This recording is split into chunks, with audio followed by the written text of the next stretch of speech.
I still remember that night like it was yesterday. The air in the underground garage cold and heavy, the hum of fluorescent lights echoing off concrete walls.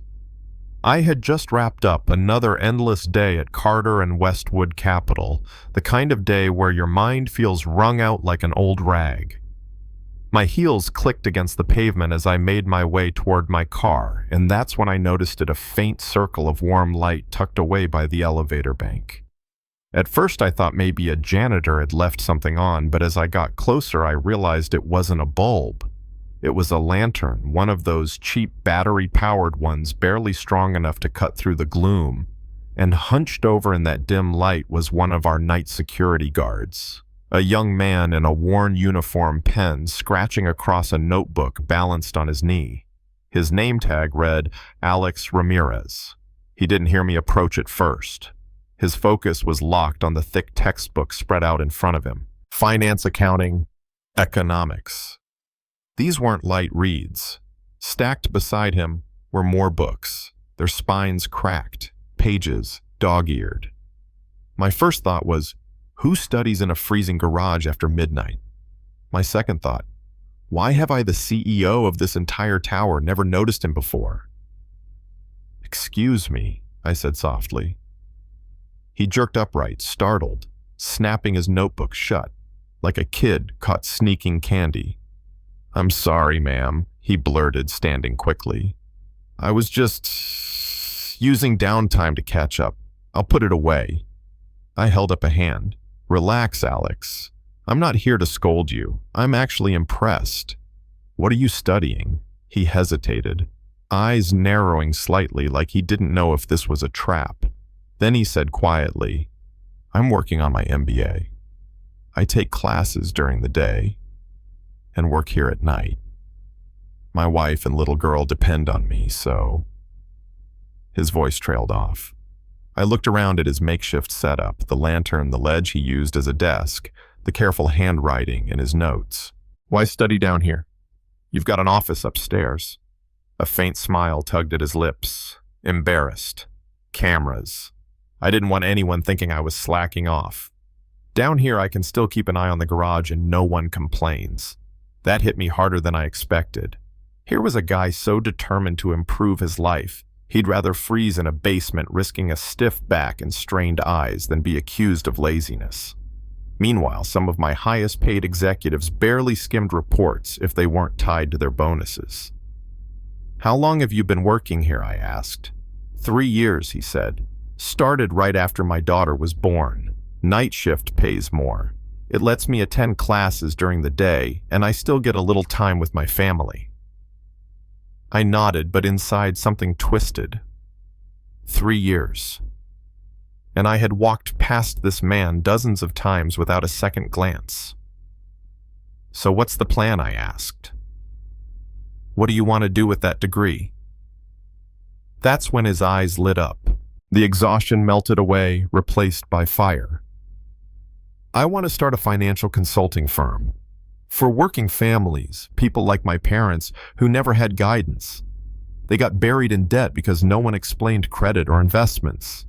I want to help folks like that build wealth and security. Real, practical help." That's when I knew this wasn't just another employee trying to climb a corporate ladder. He had purpose. And I remembered being in his shoes once, young, underestimated, desperate for someone to see more than a title on a badge. "Alex," I said slowly, "how would you feel about moving out of this garage and into a role where you could actually practice finance?"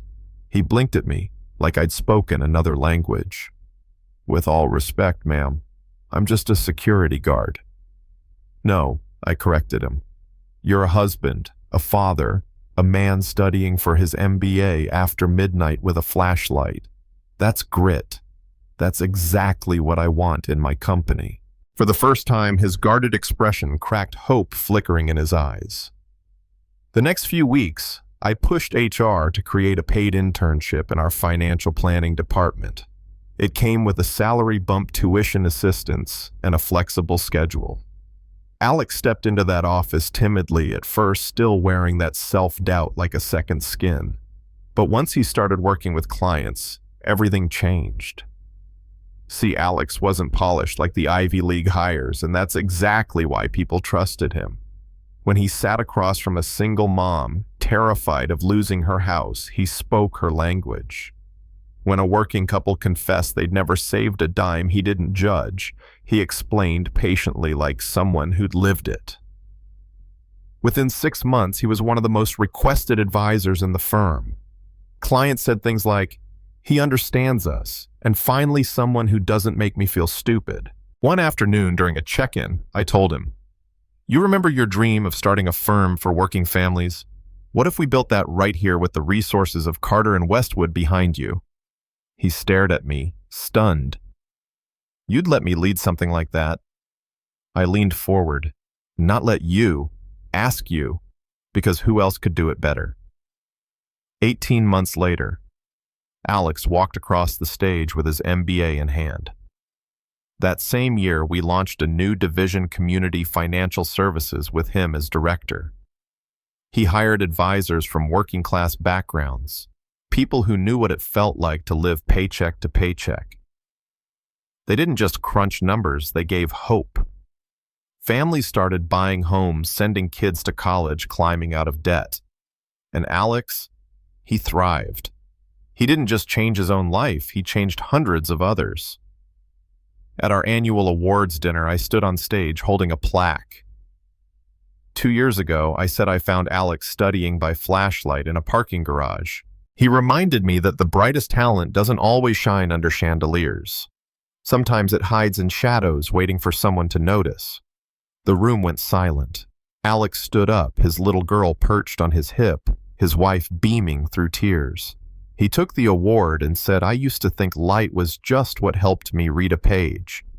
But now I know it's what helps others see possibilities they never believed existed." Later that night, after the applause faded, I walked through that same garage. The old security station was manned by someone else now, but I had made sure it was equipped with proper lighting and a comfortable chair. If anyone else wanted to chase a dream during quiet hours, they wouldn't have to do it in the dark. Standing there, I realized something. Leadership isn't about strategies or balance sheets. It's about seeing people, really seeing them when no one else bothers to look. And here's where I leave it to you. Do you think Alex deserved that shot, or should a company only promote based on polished resumes and perfect experience? Have you ever met someone overlooked, underestimated, until one moment changed everything? Drop your thoughts in the comments, because maybe, just maybe, the world needs more people willing to notice the ones studying in the shadows.